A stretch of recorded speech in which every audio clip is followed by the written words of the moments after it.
जय गुरु जी, शुक्राना गुरु जी। ओम नमः शिवाय, शिवजी सदा सहाय। ओम नमः शिवाय, गुरु जी सदा सहाय। जय श्री कृष्ण। ओम नमो भगवते वासुदेवाय नमः। अब हम आ गए हैं अध्याय 12 पर और आप सभी का स्वागत करती हूँ मैं गुरुजी ब्लेसिंग कल्याण गीता चैनल पर। यदि आपने इस चैनल को अभी तक सब्सक्राइब नहीं किया है तो अवश्य कर लीजिए और वीडियो को लाइक कीजिए, वीडियो को शेयर कीजिए। और इस चैनल पर मैं गीता का पाठ कर रही हूँ ताकि सभी लोग इसको सुने। कहते हैं किसी भी प्रकार की समस्या चल रही हो तो उसका समाधान हमें गीता का पाठ करने से अवश्य मिल ही जाता है ना। कहते हैं ईश्वर जो करता है वो हमारे अच्छे के लिए ही करता है। तो अगर ये गीता का पाठ भी किया जा रहा है तो ये भी सभी के अच्छे के लिए ही किया जा रहा है। अगर आपके पिछले एपिसोड छूट गए हों तो उन्हें आप अवश्य सुन लें। अध्याय 11 में हमने पढ़ा था विराट रूप। विराट रूप का अध्ययन किया था कि कैसे कृष्ण भगवान ने अर्जुन को अपने दिव्य स्वरूप के दर्शन कराए, है ना। तो आज हम आ गए हैं इसमें अध्याय 12 भक्ति योग। अर्जुन ने पूछा, जो आपकी सेवा में सदैव तत्पर रहते हैं या जो अव्यक्त निर्विशेष ब्रह्मा की पूजा करते हैं, उन दोनों में से किसे अधिक पूर्ण माना जाए। इन दोनों में से किसे अधिक पूर्ण अर्थात सिद्ध माना जाए। अर्थात तात्पर्य यह है, अब तक कृष्ण साकार, निराकार एवं सर्वव्यापकत्व को समझा चुके हैं और सभी प्रकार के भक्तों और योगियों का भी वर्णन कर चुके हैं। सामान्यतः आध्यात्मवादियों को दो श्रेणियों में विभाजित किया जा सकता है, निर्विशेषवादी तथा सगुणवादी। सगुणवादी भक्त अपनी सारी शक्ति से परमेश्वर की सेवा करता है।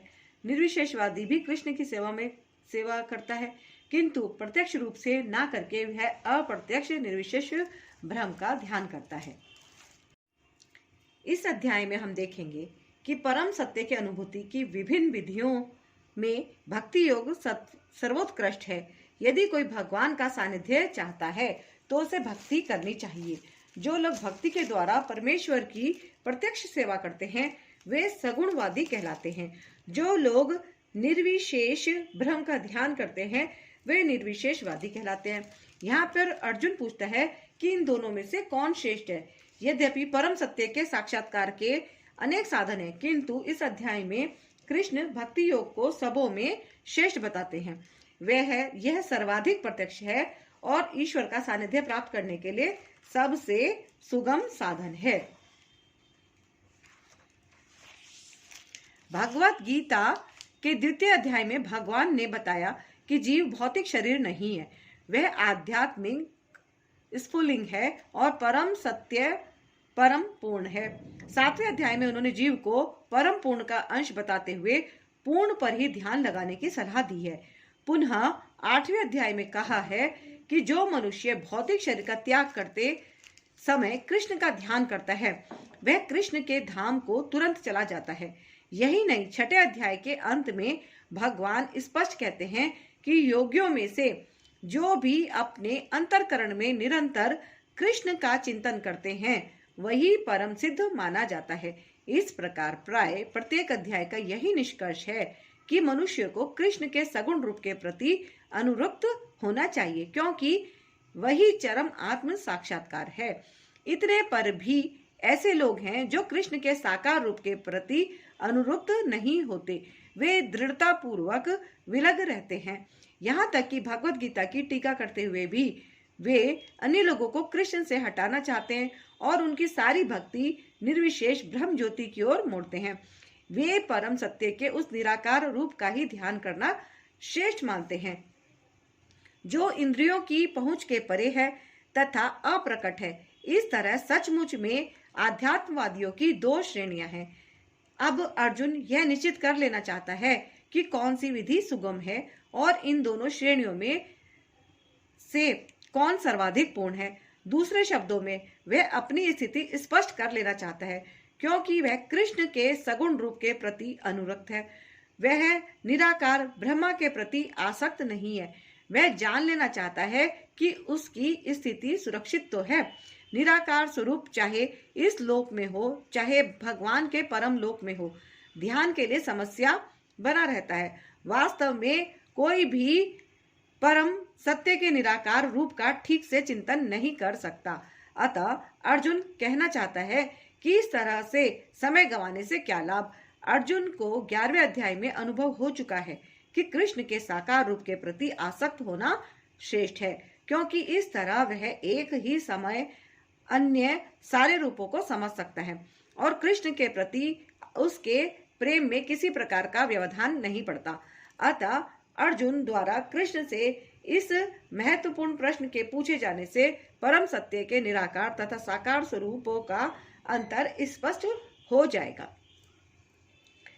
श्री भगवान ने कहा, जो लोग अपने मन को मेरे साकार रूप में एकाग्र करते हैं और अत्यंत श्रद्धापूर्वक मेरी पूजा करने में सदैव लगे रहते हैं, वे मेरे द्वारा परम सिद्ध माने जाते हैं। तात्पर्य यह है, अर्जुन के प्रश्न का उत्तर देते हुए कृष्ण स्पष्ट कहते हैं कि जो व्यक्ति उनके साकार रूप में अपने मन को एकाग्र करता है और जो अत्यंत श्रद्धा तथा निष्ठा पूर्वक उनको पूजता है, उसे योग में परम सिद्ध मानना चाहिए। जो इस प्रकार कृष्ण भावना भावित होता है, उसके लिए कोई भी भौतिक कार्यकलाप नहीं रह जाते, क्योंकि हर कार्य कृष्ण के लिए किया जाता है। शुद्ध भक्त निरंतर कार्यरत रहता है, कभी कीर्तन करता है तो कभी श्रवण करता है, या कृष्ण विषयक कोई पुस्तक पढ़ता है, या कभी कभी प्रसाद तैयार करता है, या बाजार से कृष्ण के लिए कुछ मोल लाता है, या कभी मंदिर झाड़ता बुहारता है तो कभी बर्तन धोता है। वे जो कुछ भी करता है कृष्ण संबंधी कार्यों के अतिरिक्त अन्य किसी कार्य में एक क्षण भी नहीं गवाता। ऐसा कार्य पूर्ण समाधि कहलाता है। लेकिन जो लोग अपनी इंद्रियों को वश में करके तथा सबों के प्रति संभव रखकर परम सत्य की निराकार कल्पना के अंतर्गत उस अव्यक्त की पूरी तरह से पूजा करते हैं, जो इंद्रियों की अनुभूति के परे है, सर्वव्यापी है, अकल्पनीय है, अपरिवर्तनीय है, अचल तथा ध्रुव है, वे समस्त लोगों के कल्याण में संलग्न रहकर अंततः मुझे प्राप्त करते हैं। तात्पर्य यह है, जो लोग भगवान कृष्ण की प्रत्यक्ष पूजा न करके अप्रत्यक्ष विधि से उसी उद्देश्य को प्राप्त करने का प्रयत्न करते हैं, वे भी अंततः श्री कृष्ण को प्राप्त होते हैं। अनेकों जन्मों के बाद बुद्धिमान व्यक्ति वासुदेव को भी सब कुछ जानते हुए मेरी शरण में आ जाता है। अनेक जन्मों के बाद बुद्धिमान व्यक्ति वासुदेव को ही सब कुछ जानते हुए मेरी शरण में आता है। जब मनुष्य को अनेक जन्मों के बाद पूर्ण ज्ञान होता है तो वह कृष्ण की शरण ग्रहण करता है। यदि कोई इस श्लोक में बताई गई विधि से भगवान के पास पहुंचता है तो उसे इंद्रिय निग्रह करना होता है, प्रत्येक प्राणी की सेवा करनी होती है और समस्त जीवों के कल्याण कार्य में रत होना होता है। इसका अर्थ यह हुआ कि मनुष्य को भगवान कृष्ण के पास पहुंचना ही होता है, अन्यथा पूर्ण साक्षात्कार नहीं हो पाता। प्राय भगवान की शरण में जाने के पूर्व पर्याप्त तपस्या करनी होती है। आत्मा के भीतर परमात्मा का दर्शन करने के लिए मनुष्य को देखना, सुनना, स्वाद लेना, कार्य करना आदि इंद्रिय कार्यों को बंद करना होता है। तभी वह यह सब जान पाता है कि परमात्मा सर्वत्र विद्यमान है। ऐसी अनुभूति होने पर वह किसी जीव से ईर्ष्या नहीं करता। उसे मनुष्य तथा पशु में कोई अंतर नहीं दिखता, क्योंकि वह केवल आत्मा का दर्शन करता है, बाहरी आवरण का नहीं।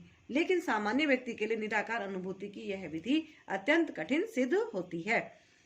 जिन लोगों के मन परमेश्वर के अव्यक्त निराकार स्वरूप के प्रति आसक्त है, उनके लिए प्रगति कर पाना अत्यंत कष्टप्रद है। देहधारियों के लिए उस क्षेत्र में प्रगति कर पाना सदैव दुष्कर होता है। तात्पर्य यह है, आध्यात्मवादियों का समूह जो परमेश्वर के अचिंत्य अव्यक्त निराकार स्वरूप के पथ का अनुसरण करता है, ज्ञान योगी कहलाता है। और जो व्यक्ति भगवान की भक्ति में रत रहकर पूर्ण कृष्ण भावनामृत में रहते हैं, वे भक्ति योगी कहलाते हैं। यहाँ पर ज्ञान योग तथा भक्ति योग में निश्चित अंतर बताया गया है। ज्ञान योग का पथ यद्यपि मनुष्य को उसी लक्ष्य तक पहुंचाता है, किंतु है अत्यंत कष्टकारक, जबकि भक्ति योग भगवान की प्रत्यक्ष सेवा होने के कारण सुगम है और देहधारी के लिए स्वाभाविक भी है। जीव अनादिकाल से देहधारी है सैद्धांतिक रूप से उसके लिए यह समझ पाना अत्यंत कठिन है कि वह शरीर नहीं है। अतः भक्ति योगी कृष्ण के विग्रह को पूज्य मानता है, क्योंकि उसके मन में कोई ना कोई शारीरिक बोध रहता है जिसे इस रूप में प्रयुक्त किया जा सकता है। निसंदेह मंदिर में परमेश्वर के स्वरूप की पूजा मूर्ति पूजा नहीं है। वैदिक साहित्य में साक्ष्य मिलता है कि पूजा सगुण तथा निर्गुण हो सकती है। मंदिर में विग्रह पूजा सगुण पूजा है, क्योंकि भगवान को भौतिक गुणों के द्वारा प्रदर्शित किया जाता है। लेकिन भगवान के स्वरूप को चाहे पत्थर, लकड़ी या तैल चित्र जैसे भौतिक गुणों द्वारा क्यों ना अभिव्यक्त किया जाए, वह वास्तव में भौतिक नहीं होता। परमेश्वर की यही परम प्रकृति है। यहाँ पर एक मोटा उदाहरण दिया जा सकता है। सड़कों के किनारे पत्र पेटिकाएं होती हैं, जिनमें यदि हम अपने पत्र डाल दें तो वे बिना किसी कठिनाई के अपने गंतव्य स्थान पर पहुंच जाते हैं। लेकिन यदि कोई ऐसी पुरानी पेटिका या उसकी अनुकृति कहीं दिखे तो डाकघर द्वारा स्वीकृत ना हो, जो डाकघर द्वारा स्वीकृत ना हो, तो उससे वही कार्य नहीं हो सकेगा। इसी प्रकार ईश्वर ने विग्रह रूप में, जिसे अर्चा विग्रह कहते हैं, अपना प्रमाणिक वैध स्वरूप बना रखा है। यह अर्चा विग्रह परमेश्वर का अवतार होता है। ईश्वर इसी स्वरूप के माध्यम से सेवा स्वीकार करते हैं। भगवान सर्वशक्तिमान हैं, अतएव वे अर्चा विग्रह रूपी अपने अवतार से भक्त की सेवाएं स्वीकार कर सकते हैं, जिससे बद्ध जीवन केवल मनुष्य को सुविधा हो, जिससे बद्ध जीवन वाले मनुष्य को सुविधा हो। इस प्रकार भक्त को भगवान के पास सीधे और तुरंत ही पहुंचने में कोई कठिनाई नहीं होगी। लेकिन जो लोग आध्यात्मिक साक्षात्कार के लिए निराकार विधि का अनुसरण करते हैं, उनके लिए यह मार्ग कठिन है। उन्हें उपनिषदों जैसे वैदिक साहित्य के माध्यम से अव्यक्त स्वरूप को समझना होता है। उन्हें भाषा सीखनी होती है, इंद्रियातीत अनुभूतियों को समझना होता है और इन समस्त विधियों का ध्यान रखना होता है। यह सब एक सामान्य व्यक्ति के लिए सुगम नहीं होता। कृष्ण भावनामृत में भक्तिरत मनुष्य मात्र गुरु के पथ प्रदर्शन द्वारा, मात्र अर्चा विग्रह के नियमित नमस्कार द्वारा, मात्र भगवान की महिमा के श्रवण द्वारा तथा मात्र भगवान पर चढ़ाए गए उच्चिष्ट भोजन को खाने से भगवान को सरलता से समझ लेता है। इसमें तनिक भी संदेह नहीं है कि निर्विशेषवादी व्यर्थी कष्टकारक पथ को ग्रहण करते हैं, जिसमें अंततः परम सत्य का साक्षात्कार संदिग्ध बना रहता है। किंतु सगुणवादी बिना किसी संकट, कष्ट या कठिनाई के भगवान के पास सीधे पहुंच जाते हैं। ऐसा ही संदर्भ श्रीमद् भागवत में पाया जाता है। यहाँ यह कहा गया है कि यदि अंततः भगवान की शरण में जाना ही है, इस शरण जाने की क्रिया को भक्ति कहते हैं। तो यदि कोई भ्रम क्या है और क्या नहीं है, इसी को समझने का कष्ट आजीवन उठाता रहता है, तो इसका परिणाम अत्यंत कष्टकारक होता है। अतएव यहाँ पर यह उपदेश दिया जाता है कि आत्म साक्षात्कार के इस कष्टप्रद मार्ग को ग्रहण नहीं करना चाहिए, क्योंकि अंतिम फल अनिश्चित रहता है। जीव शाश्वत रूप से व्यष्टि आत्मा है, और यदि वह आध्यात्मिक पूर्ण में तदाकार होना चाहता है तो वह अपनी मूल प्रकृति के शाश्वत सत्य तथा ज्ञेय चित्त पक्षों को साक्षात्कार तो कर सकता है, लेकिन आनंदमय अंश को प्राप्ति नहीं हो पाती। ऐसा आध्यात्मवादी जो ज्ञान योग में अत्यंत विद्वान होता है, किसी भक्त के अनुग्रह से भक्ति योग को प्राप्त होता है। उस समय निराकारवाद का दीर्घ अभ्यास कष्ट का कारण बन जाता है, क्योंकि वह इस विचार को त्याग नहीं पाता। अतएव देहधारी जीव अभ्यास के समय या साक्षात्कार के समय अव्यक्त की प्राप्ति में सदैव कठिनाई में पड़ जाता है। प्रत्येक जीव अंशतः स्वतंत्र है और उसे यह अच्छी तरह समझ लेना चाहिए कि यह अव्यक्त अनुभूति उसके आध्यात्मिक आनंदमय आत्म स्व की प्रकृति के विरुद्ध है। मनुष्य को चाहिए कि इस विधि को ना अपनाए। प्रत्येक जीव के लिए कृष्ण चेतना की विधि श्रेष्ठ मार्ग है। इसमें भक्ति में पूरी तरह व्यस्त रहना होता है। यदि कोई भक्ति की उपेक्षा करना चाहता है तो नास्तिक होने का संकट रहता है। अतएव अव्यक्त विषयक एकाग्रता की विधि को, जो इंद्रियों की पहुंच के परे है, जैसा कि इस श्लोक में पहले कहा जा चुका है, इस योग में प्रोत्साहन नहीं मिलना चाहिए। भगवान कृष्ण ने इसका उपदेश नहीं दिया।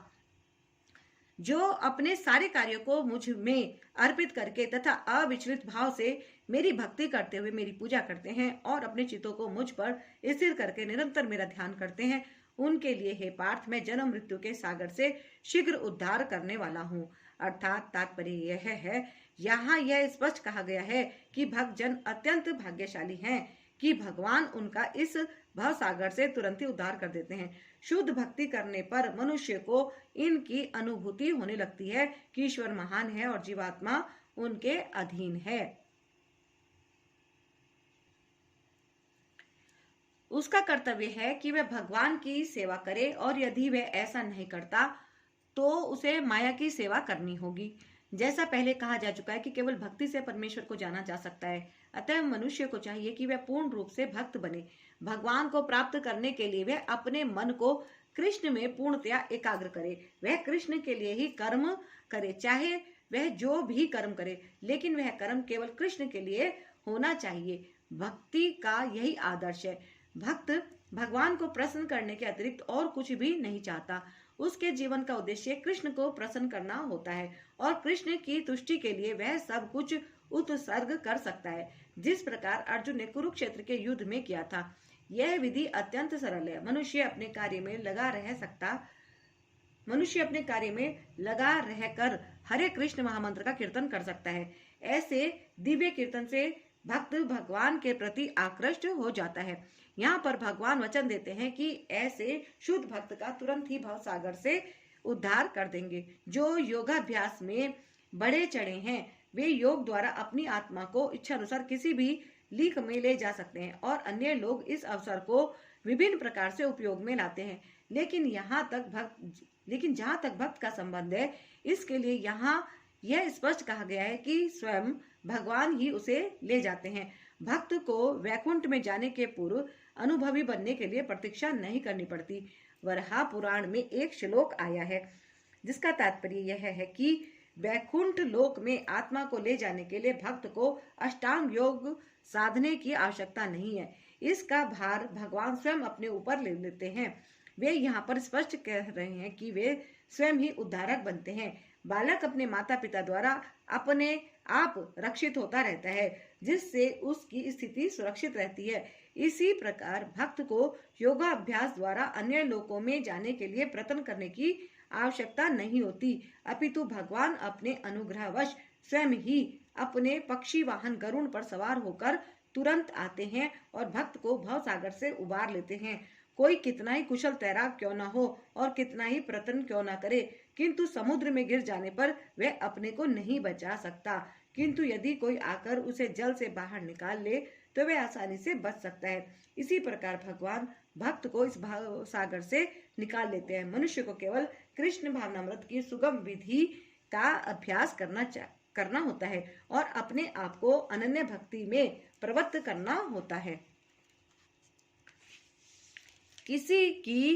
किसी भी बुद्धिमान व्यक्ति को चाहिए कि वह अन्य समस्त मार्गों की अपेक्षा भक्ति योग को चुने। नारायणीय में इसकी पुष्टि इस प्रकार हुई है। इस श्लोक का भावार्थ यह है कि मनुष्य को चाहिए कि वह ना तो सकाम कर्म की विभिन्न विधियों में उलझे, ना ही कोरे चिंतन से ज्ञान का अनुशीलन करे। जो परम भगवान की भक्ति में लीन है वह उन समस्त लक्ष्यों को प्राप्त करता है जो अन्य योग विधियों, चिंतन, अनुष्ठानों, यज्ञों, दान पुण्यों आदि से प्राप्त होने वाले हैं। भक्ति का यही विशेष वरदान है। केवल कृष्ण के पवित्र नाम हरे कृष्ण कृष्ण कृष्ण हरे हरे, हरे राम राम राम हरे हरे का कीर्तन करने से ही भक्त सरलता तथा सुखपूर्वक परम धाम को पहुंच सकता है। लेकिन इस धाम को अन्य किसी धार्मिक विधि द्वारा प्राप्त नहीं किया जा सकता। भागवत गीता का निष्कर्ष 18वें अध्याय में इस प्रकार व्यक्त हुआ है। आत्म साक्षात्कार की अन्य समस्त विधियों को त्याग कर केवल कृष्ण भावनामृत में भक्ति संपन्न करनी चाहिए। इससे जीवन की चरम सिद्धि प्राप्त की जा सकती है। मनुष्य को अपने गत जीवन के पाप कर्मों पर विचार करने की आवश्यकता नहीं रह जाती, क्योंकि उसका उत्तरदायित्व भगवान अपने ऊपर ले लेते हैं। अतः मनुष्य को व्यर्थ ही आध्यात्मिक अनुभूति में अपने उद्धार का प्रयत्न नहीं करना चाहिए। प्रत्येक व्यक्ति को चाहिए कि वह परम शक्तिमान ईश्वर कृष्ण की शरण ग्रहण करे। यही जीवन की सर्वोच्च सिद्धि है। मुझ भगवान में अपने चित्त को स्थिर करो और अपनी सारी बुद्धि मुझ में लगाओ। इस प्रकार तुम निसंदेह मुझ में सदैव वास करोगे। तात्पर्य यह है, जो भगवान कृष्ण की भक्ति में रत रहता है उसका परमेश्वर के साथ प्रत्यक्ष संबंध होता है। अतएव इसमें किसी प्रकार का संदेह नहीं है कि प्रारंभ से ही उसकी स्थिति दिव्य होती है। भक्त कभी भौतिक धरातल पर नहीं गिरता, वह सदैव कृष्ण में वास करता है। भगवान का पवित्र नाम तथा भगवान अभिन्न है। अतः जब भक्त हरे कृष्ण कीर्तन करता है तो कृष्ण तथा उनकी अंतरंगा शक्ति भक्त की जीहा पर नाचते रहते हैं। जब वह कृष्ण को भोग चढ़ाता है तो कृष्ण प्रत्यक्ष रूप से उसे ग्रहण करते हैं और इस तरह भक्त इस उच्छिष्ट जूठन को खाकर कृष्णमय हो जाता है। जो इस प्रकार सेवा में लगा रहता है वह नहीं समझ पाता कि यह सब कैसे होता है। यद्यपि भगवत गीता तथा अन्य वैदिक ग्रंथों में इसी विधि की संस्तुति की गई है। हे अर्जुन, हे धनंजय, यदि तुम अपने चित्त को अविचल भाव से मुझ पर स्थिर नहीं कर सकते तो तुम भक्ति योग के विधि विधानों का पालन करो। इस प्रकार तुम मुझे प्राप्त करने की चाह उत्पन्न करो। तात्पर्य यह है, इस श्लोक में भक्ति योग की दो पृथक पृथक विधियां बताई गई हैं। पहली विधि उस व्यक्ति पर लागू होती है जिसने दिव्य प्रेम द्वारा भगवान कृष्ण के प्रति वास्तविक आसक्ति उत्पन्न कर ली है। दूसरी विधि उसके लिए जिसने इस प्रकार से भगवान कृष्ण के प्रति आसक्ति नहीं उत्पन्न की। इस द्वितीय श्रेणी के लिए नाना प्रकार के विधि विधान हैं जिनका पालन करके मनुष्य अंततः कृष्ण आसक्ति अवस्था को प्राप्त हो सकता है। भक्ति योग इंद्रियों का परिष्कार संस्कार है। संसार में इस समय सारी इंद्रियां सदा अशुद्ध हैं क्योंकि वे इंद्रिया तृप्ति में लगी हुई हैं, लेकिन भक्ति योग के अभ्यास से ये इंद्रियां शुद्ध की जा सकती हैं और शुद्ध हो जाने पर वे परमेश्वर के सीधे संपर्क में आती हैं। इस संसार में रहते हुए मैं किसी अन्य स्वामी की सेवा में रत हो सकता हूँ, लेकिन मैं सचमुच उसकी प्रेम पूर्ण सेवा नहीं करता। मैं केवल धन पाने के लिए सेवा करता हूँ और वह स्वामी भी मुझसे प्रेम नहीं करता। वह मुझसे सेवा कराता है और मुझे धन देता है। अतएव प्रेम का प्रश्न ही नहीं उठता। लेकिन आध्यात्मिक जीवन के लिए मनुष्य को प्रेम की शुद्ध अवस्था तक ऊपर उठना होता है। यह प्रेम अवस्था इन्हीं इंद्रियों के द्वारा भक्ति के अभ्यास से प्राप्त की जा सकती है। यह ईश्वर प्रेम अभी प्रत्येक हृदय में सुप्त अवस्था में है। वहां पर वह ईश्वर प्रेम अनेक रूपों में प्रकट होता है, लेकिन भौतिक संगति से दूषित हो जाता है। अतएव उस भौतिक संगति से हृदय को विमल बनाना होता है और उस सुप्त स्वाभाविक कृष्ण प्रेम को जागृत करना होता है। यही भक्ति योग की पूरी विधि है। भक्ति योग के विधि विधानों का अभ्यास करने के लिए मनुष्य को किसी सुविज्ञ गुरु के मार्गदर्शन में कतिपय नियमों का पालन करना होता है, यथा ब्रह्म मुहूर्त में जागना, स्नान करना, मंदिर में जाना तथा प्रार्थना करना एवं हरे कृष्ण कीर्तन करना, फिर अर्चा विग्रह पर चढ़ाने के लिए फूल चुनना, अर्चा विग्रह पर भोग चढ़ाने के लिए भोजन बनाना, प्रसाद ग्रहण करना आदि ऐसे अनेक विधि विधान हैं जिनका पालन आवश्यक है। मनुष्य को शुद्ध भक्तों से नियमित रूप से भगवत गीता तथा श्रीमद् भागवत सुनना चाहिए। इस अभ्यास से कोई भी ईश्वर प्रेम के स्तर तक उठ सकता है और तब भगवत धाम तक उसका पहुंचना ध्रुव है। विधि विधानों के अंतर्गत गुरु के आदेशानुसार भक्ति योग का यह अभ्यास करके मनुष्य निश्चय ही भगवत प्रेम की अवस्था को प्राप्त हो सकेगा। यदि तुम भक्ति योग के विधि विधानों का भी अभ्यास नहीं कर सकते तो मेरे लिए कर्म करने का प्रयत्न करो, क्योंकि मेरे लिए कर्म करने से तुम पूर्ण अवस्था सिद्ध को प्राप्त होगे। तात्पर्य यह है, यदि कोई गुरु के निर्देशानुसार भक्ति योग के विधि विधानों का अभ्यास नहीं भी कर पाता तो भी परमेश्वर के लिए कर्म करके उसे पूर्ण अवस्था प्रदान कराई जा सकती है। यदि यह कर्म किस प्रकार किया जाए इसकी व्याख्या 11वें अध्याय के 55वें श्लोक में पहले की जा चुकी है। मनुष्य में कृष्ण भावनामृत के प्रचार हेतु सहानुभूति होनी चाहिए। ऐसे अनेक भक्त हैं जो कृष्ण भावनामृत के प्रचार कार्य में लगे हैं, उन्हें सहायता की आवश्यकता है। अतः भले ही कोई भक्ति योग के विधि विधानों का प्रत्यक्ष रूप से अभ्यास ना कर सके, उसे ऐसे कार्य में सहायता देने का प्रयत्न करना चाहिए। प्रत्येक प्रकार के प्रयास में भूमि, पूंजी, संगठन तथा श्रम की आवश्यकता होती है।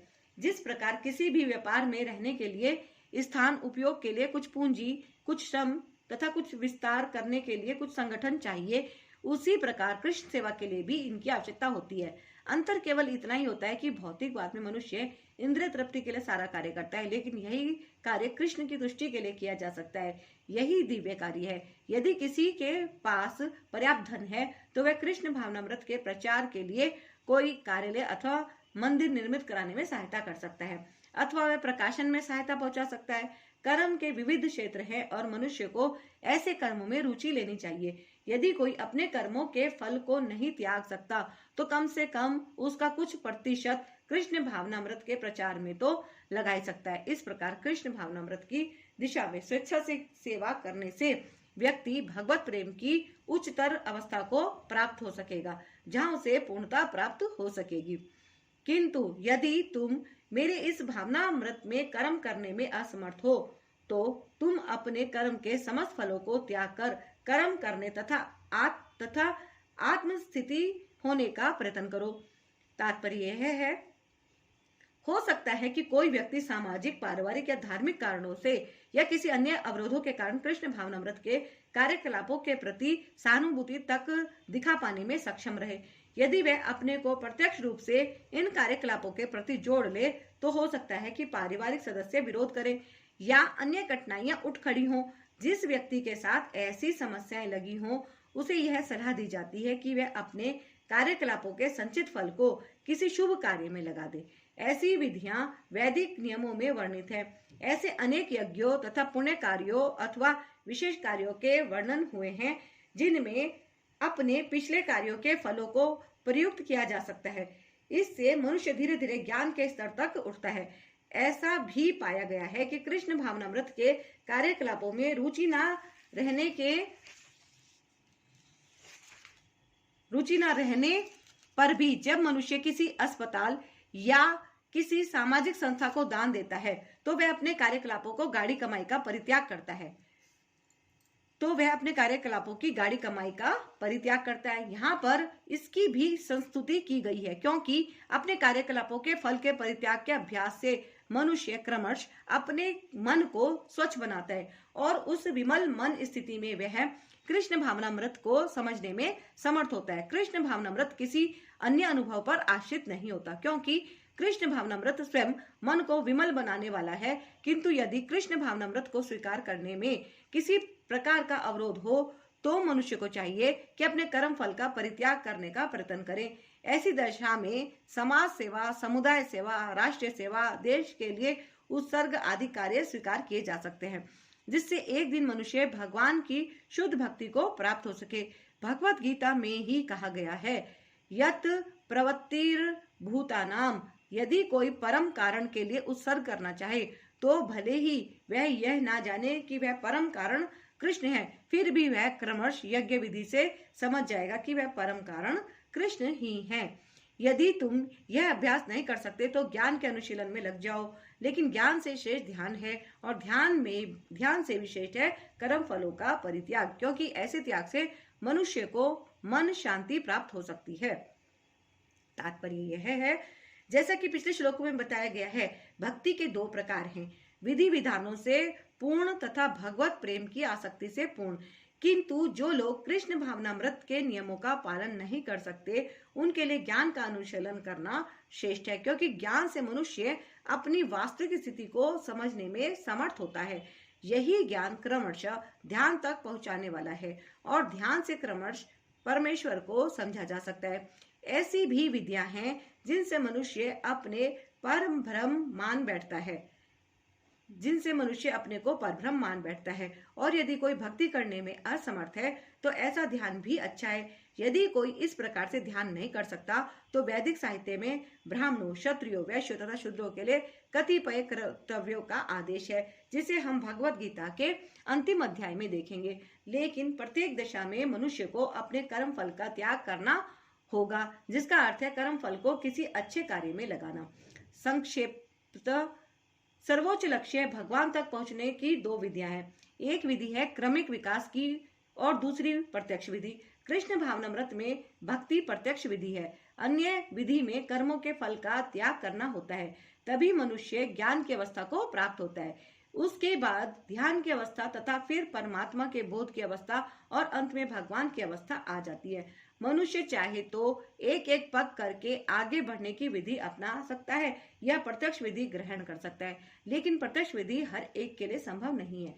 अतः अप्रत्यक्ष विधि भी अच्छी है, लेकिन यहाँ यह समझ लेना होगा कि अर्जुन के लिए अप्रत्यक्ष विधि नहीं सुझाई गई, क्योंकि वह पहले से परमेश्वर के प्रति प्रेम भक्ति की अवस्था को प्राप्त था। यह तो उन लोगों के लिए है जो इस अवस्था को प्राप्त नहीं है। उनके लिए तो त्याग, ज्ञान, ध्यान तथा परमात्मा एवं ब्रह्म की अनुभूति की क्रमिक विधि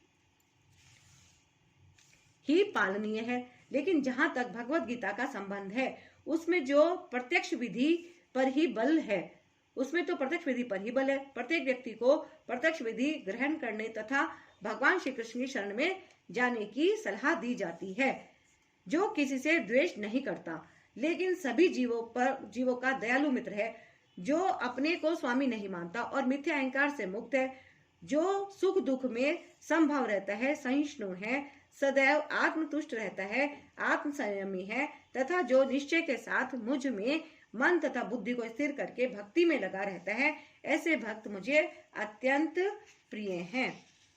तात्पर्य यह है, शुद्ध भक्ति पर पुनः आकर भगवान इन दोनों श्लोकों में शुद्ध भक्त के दिव्य गुणों का वर्णन कर रहे हैं। शुद्ध भक्त किसी भी परिस्थिति में विचलित नहीं होता, न ही वह किसी के प्रति ईर्ष्यालु होता है, न वह अपने शत्रु का शत्रु बनता है। वह तो सोचता है यह व्यक्ति मेरे विगत दुष्कर्मों के कारण मेरा शत्रु बना हुआ है, अतः विरोध करने की अपेक्षा कष्ट सहना अच्छा है। श्रीमद् भागवत में कहा गया है, जब भी कोई भक्त मुसीबत में पड़ता है तो वह सोचता है कि वह भगवान की मेरे ऊपर कृपा है,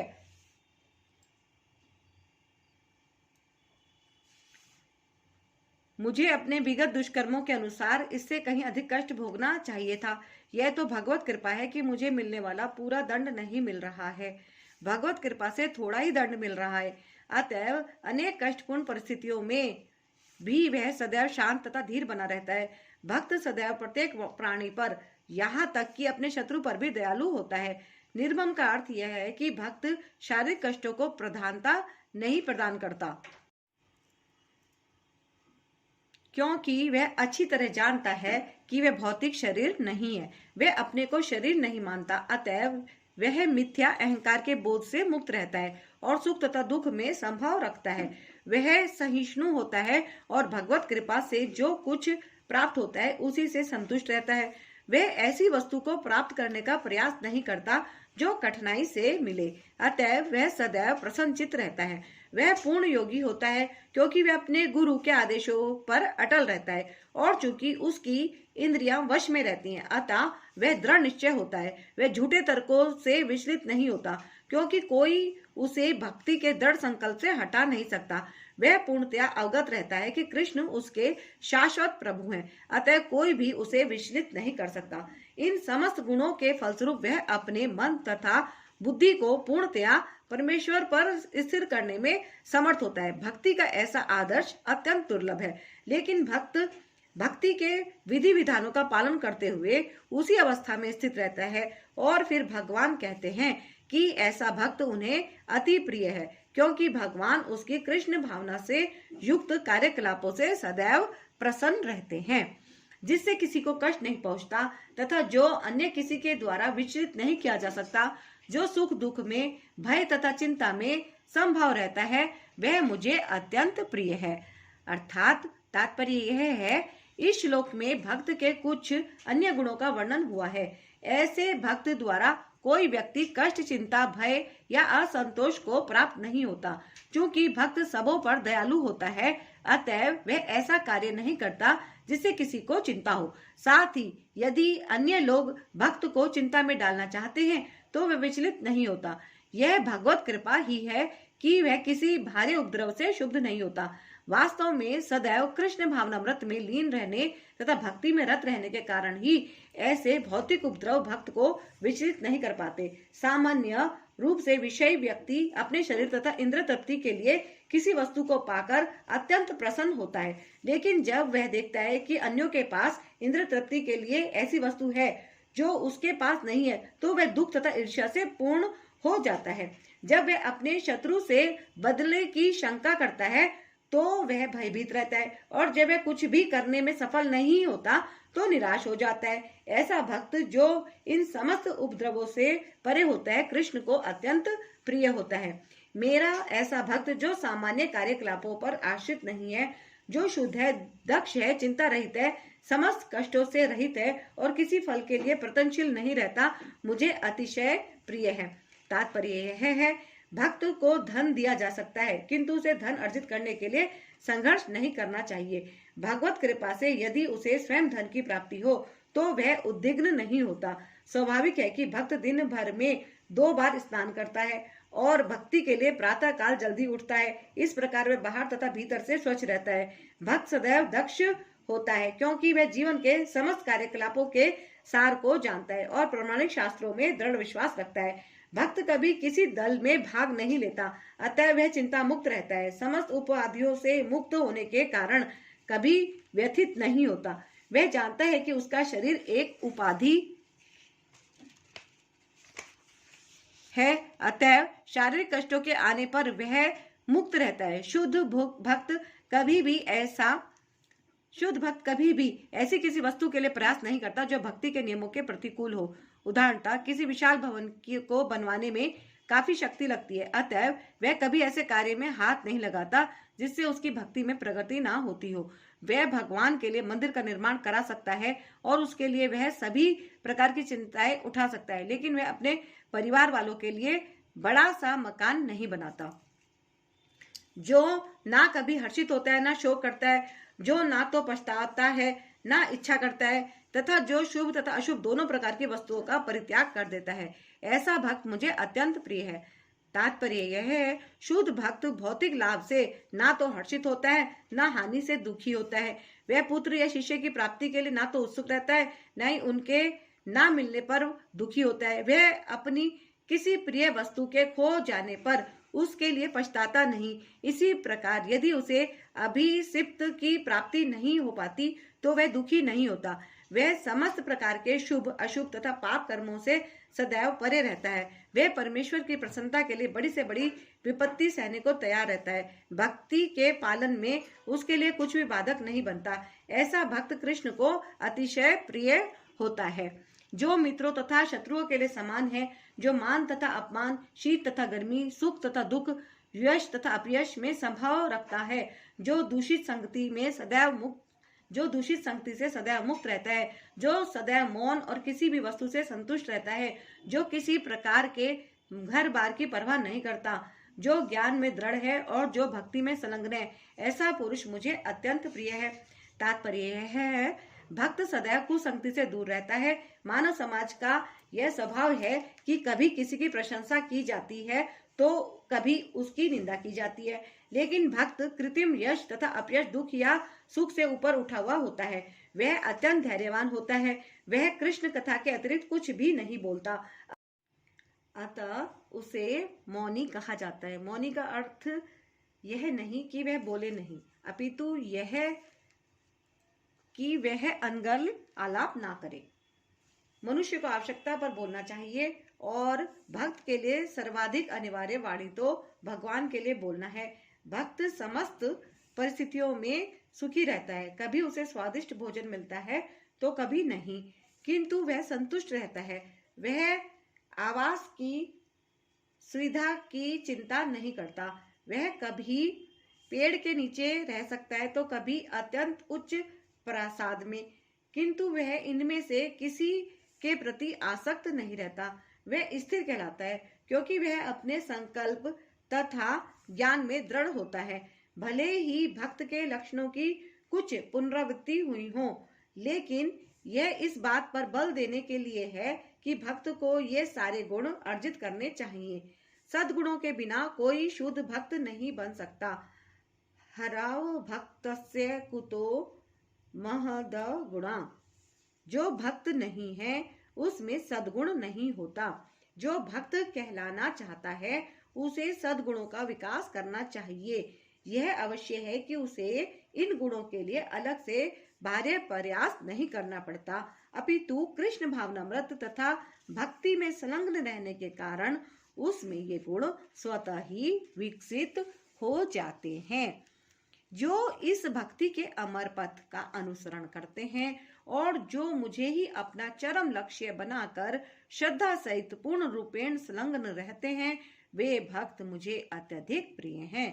तात्पर्य यह है, इस अध्याय में दूसरे श्लोक से अंतिम श्लोक तक मय्या वेश्य मनो ये माम, मुझ पर मन को स्थिर करके से लेकर ये तू धर्मामर्तम इदम, नित्य सेवा इस धर्म को तक भगवान ने अपने पास तक पहुंचने की दिव्य सेवा की विधियों की व्याख्या की है। ऐसी विधियां उन्हें अत्यंत प्रिय हैं और इनमें लगे हुए व्यक्तियों को वे स्वीकार कर लेते हैं। अर्जुन ने यह प्रश्न उठाया था कि जो निराकार ब्रह्म के पथ में लगा है वह श्रेष्ठ है या जो साकार भगवान की सेवा में। भगवान ने इसका बहुत स्पष्ट उत्तर दिया कि आत्म साक्षात्कार की समस्त विधियों में भगवान की भक्ति निसंदेह सर्वश्रेष्ठ है। दूसरे शब्दों में इस अध्याय में यह निर्णय दिया गया कि सुसंगति से मनुष्य में भक्ति के प्रति आसक्ति उत्पन्न होती है, जिससे वे प्रामाणिक गुरु बनाता है और तब वह उससे श्रद्धा, आसक्ति तथा भक्ति के साथ सुनता है, कीर्तन करता है और भक्ति के विधि विधानों का पालन करने लगता है। इस तरह वह भगवान की दिव्य सेवा में तत्पर हो जाता है। इस अध्याय में इस मार्ग की संस्तुति की गई है, अतएव इसमें कोई संदेह नहीं रह जाता कि भगवत प्राप्ति के लिए भक्ति ही आत्म साक्षात्कार का परम मार्ग है। इस अध्याय में परम सत्य की जो निराकार धारणा वर्णित है उसकी संस्तुति उस समय तक के लिए की गई है जब तक मनुष्य आत्म साक्षात्कार के लिए अपने आप को समर्पित नहीं कर देता। दूसरे शब्दों में, जब तक उसे शुद्ध भक्त की संगति करने का अवसर प्राप्त नहीं होता, तभी तक निराकार की धारणा लाभप्रद हो सकती है। परम सत्य की निराकार धारणा में मनुष्य कर्म फल के बिना कर्म करता है और आत्मा तथा पदार्थ का ज्ञान प्राप्त करने के लिए ध्यान करता है। यह तभी तक आवश्यक है जब तक शुद्ध भक्त की संगति प्राप्त ना हो। सौभाग्यवश यदि कोई शुद्ध भक्ति में सीधे कृष्ण भावनामृत में लगना चाहता है तो उसे आत्म साक्षात्कार के इतने सोपान पार करने होते। भगवत गीता के बीच के 6 अध्यायों में जिस प्रकार भक्ति का वर्णन हुआ है वह अत्यंत हृदयग्राही है। किसी को जीवन निर्वाह के लिए वस्तुओं की चिंता नहीं करनी होती, क्योंकि भगवत कृपा से सारी वस्तुएं स्वतः सुलभ होती हैं। इस प्रकार श्रीमद् भगवत गीता के 12वें अध्याय भक्ति योग का भक्ति वेदांत तात्पर्य पूर्ण हुआ। तो ये था अध्याय 12 और इसमें सही बात कही है कि इंसान को कुसंगति नहीं करनी चाहिए, सुसंगति करनी चाहिए। सुसंगति करने से मनुष्य के अंदर भक्ति की भावना ऑटोमेटिकली जागृत होती है ना। क्योंकि जितने भी नास्तिक लोग होते हैं, अगर इंसान उनके पास बैठेगा तो उसका प्रभाव उसके ऊपर पड़ेगा ही पड़ेगा, है ना। तो ईश्वर की भक्ति करने के लिए अच्छे लोगों के साथ, आध्यात्मिक लोगों के साथ ही उठना बैठना चाहिए, उन्हीं की संगति करनी चाहिए, जिससे हमारा जीवन भी सफल हो और उनका जीवन भी सफल हो, है ना।